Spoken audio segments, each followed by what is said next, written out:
abroad. In other words, to create jobs that way. The Department of the Interior, well, those are the national parks, but also important things that have to do with resource management in part of that. The Department of Education, now here we're talking about things like Pell Grants, the various student loans that are offered, which unfortunately are people have to rely on too much, and then the Pell Grant side of it. In other words, if you're a low income student and you want to go to college, virtually your only hope is to get a Pell Grant, which is not generous. I forget what it is right now. It's a couple of $1,000s a year. We could check the amount, but it's hardly enough to get by at a community college or a public institution. But that's what there is. So for all of that, for public housing, for Pell Grants, for poor kids to go to college, for various things to do with energy, the promotion of exports, the weather forecasting, there's nothing left. It all goes to zero. It would be a colossal impact on the federal government. He thinks that all of these, of course, are unconstitutional and so forth. We'll talk about his constitutional theories too. The other thing that I would stress is all foreign aid in the State Department. The State Department takes a big hit because all foreign aid is terminated. Now that's about $50 or $60 billion, and certainly there are things in there.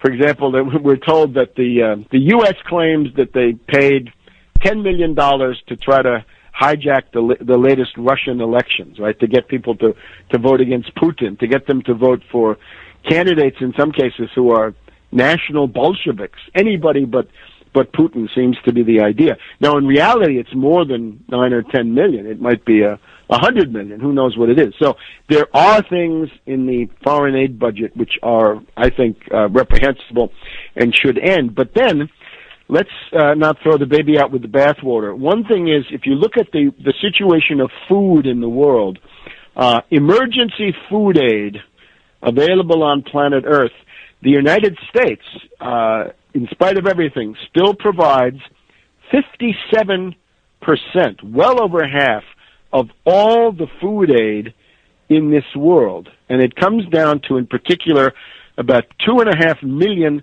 metric tons of food aid costing $2.6 billion a year. Now, in 44 countries, and you can think of some dramatic examples, right? In Somalia, in South Sudan, in northern Kenya, across the Sahel belt. Go to some place like Mali, where the Libyan food operations have now been destroyed by the attack on Libya, where famine is presumably spreading. Places like Bangladesh, places like Pakistan in the recent flood, Haiti, to be sure.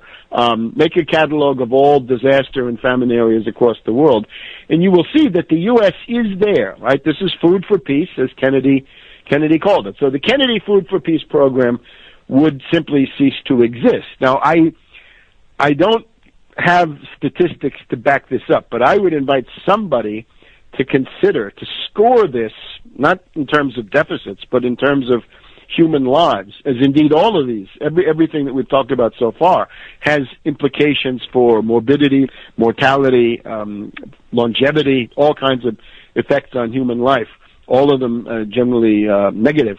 That if you simply take 2.5 million metric tons of food aid out of a world where there's about 5 million metric tons of food aid, or actually a little bit less, people will die as a result of that. And maybe it's not generally difficult to guess that more people can die through the economics of famine and epidemic that are related than, say, through military operations. And it's generally a truism, right? Robert McNamara killed more people at the World Bank than he ever killed in Vietnam, simply because that's the power of economics. So in Ron Paul's case, it's not just the 5 departments, but it's also the entire USAID and above all, United States Department of Agriculture Food for Peace that would simply cease to exist. And I think this would shock the world. Now, I read that Ron Paul wants to repeal Dodd-Frank and Sarbanes-Oxley. What are these? Right.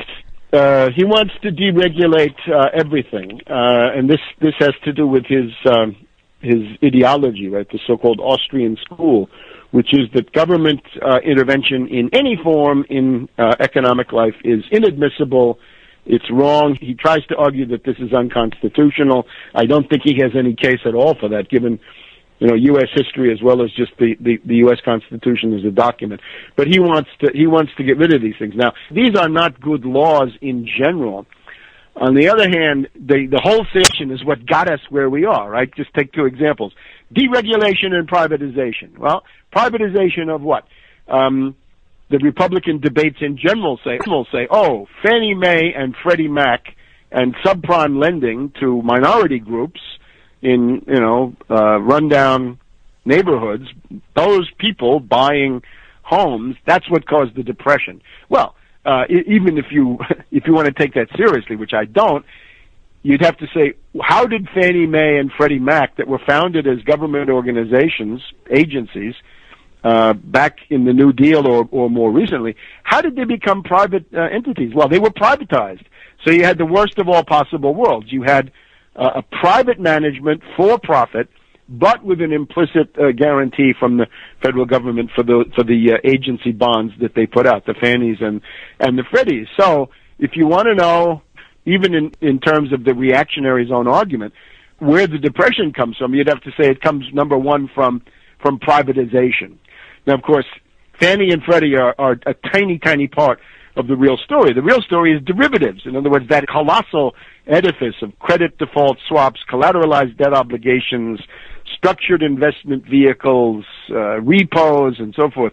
That immense castle of 1.5 quadrillion of derivatives built on top, in many cases, of subprime loans. That's what caused the actual Depression. And where did that come from? Well, from 1936 to 1982, derivatives were strictly illegal in the United States under the Commodity Exchange Act of Franklin D. Roosevelt.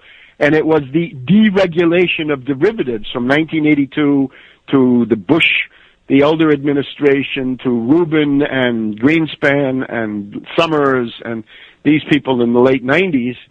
That's what opened the door to the derivatives bubble. So we're in a depression caused by deregulation and privatization, and Ron Paul says we need more deregulation and privatization, which I don't think makes any sense.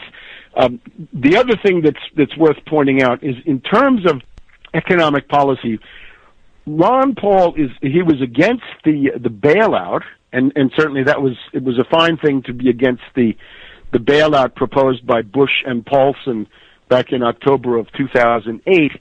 But at the same time, Ron Paul is very much against doing anything to maintain economic growth or development or really any kind of government intervention into economics. And this is, once again, because of the Austrian school. I think it's fair to say Ron Paul's economic policy is an immediate deflationary crash. And the more severe, the better. People probably recognize this as Schumpeter's creative destruction. It's associated in American history with Andrew Mellon, the arch-reactionary Secretary of the Treasury, under whom, as we say, Harding, Coolidge, and Hoover served. Andrew Mellon, whose litany was liquidate stocks, liquidate bonds, liquidate labor, liquidate the farmer, liquidate real estate, liquidate everything. In other words, everything should crash down, and then, after this orgy of creative destruction, then there'll be a recovery. And of course, the problem with that is, what if you starve to death in the meantime? What if you don't survive the creative destruction? What if you die? This is an argument that appeals to people who have money and who believe they will continue to have money, because it allows them to say, I'll be sitting here with my stash of cash, and when everything else goes down, I can buy up everybody and everything at a small fraction of the current rates after the panic. And I think that this thinking is characteristic of Ron Paul's inner circle. I think is we could argue, based on some things that Peter Schiff talked about recently. Peter Schiff was the economics advisor for Ron Paul in the 2008 campaign. He then went to Connecticut, or he went back to Connecticut where his hedge fund is located, and then he ran for Senate, and he was defeated in 2010. And Schiff was on I think CNBC in the last 6 months or so, seriously arguing that unemployment in the United States needed to go much higher, that the levels of unemployment reached in the U.S. are not enough. Again, this is the idea that the crisis has to play itself out, burn itself out, it has to bottom out, and there's nothing you can do about it. This is one of the features of the Austrian school, is that it's practically sacrilegious to try to fight a depression. To fight a depression for the Austrian school is a contradiction in terms. You can't do that. You've got to let the depression, wash over you, play itself out, and then there'll be a recovery. And of course, if you ask, where are the empirical examples historically of letting a depression burn itself out, they can't give you any. The one that comes closest, I guess, is the Bruning, once again, the 1930 to 32 in Germany. But you'll see that under concrete social conditions, right, in the presence of some kind of a state, i.e. a government, that there'll be some form of political development that will overtake, this crisis before it reaches absolute bottom. It simply has to be that way. Hard to imagine it any other way. So that's what you're dealing with. It's nice to be against the bailout, but then to say, I'm against the bailout and I'm against anything else that might be done. I think this, for many people, this is maybe not so evident, but I think it is implicit in what Ron Paul is arguing. Austrianism basically says that it's impossible to have a jobs program, and I would point to this maybe as an element of pessimism in the entire thing. Scientific, technological, industrial progress cannot be fostered by any government activity, according to these Austrians, right? Just can't be done.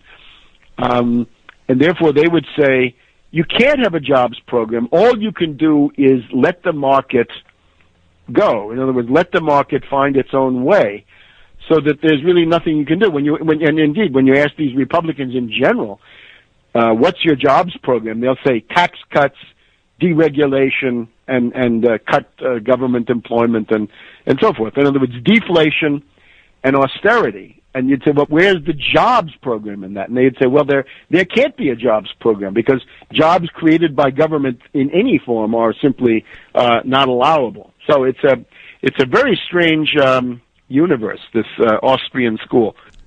I'm speaking with economic historian and author Webster Tarpley.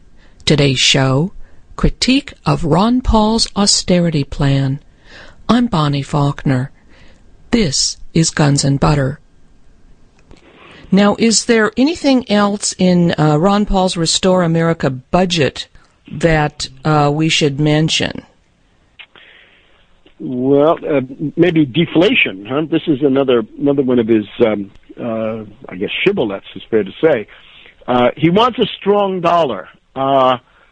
Sounds good, but think about that concretely. If you look at American history, the big social issue from about 1870 to about 1910 was deflation, right? The cross of gold, right? A gold-backed currency that turned out to be the worst possible thing for the farmers, for the South, for the Midwest, for the Far West.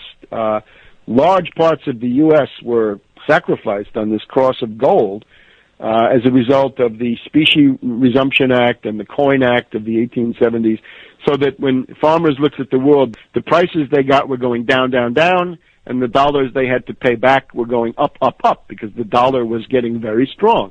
Is that really what you want? You look at the United States today, what's the first thing you see? The student loan debt of the current generation is about $1 trillion, and it's rising fast. And we have consumer credit card and related charge plate debt, another $1 trillion. So we got $2 trillion of debt, plus mortgage debt, plus all kinds of other things. You got a lot of American families underwater, so that their net worth is actually negative. And the main problem they have is debt. So if Ron Paul says he wants a strong dollar, he wants to have an international credit policy that would strengthen the dollar, then I think that's going to be very bad for a lot of people, because you'll be paying back ultimately. He doesn't say he wants to make the transition to a gold standard in this program. He's talked about that, though, And presumably he would like to strengthen the dollar to the point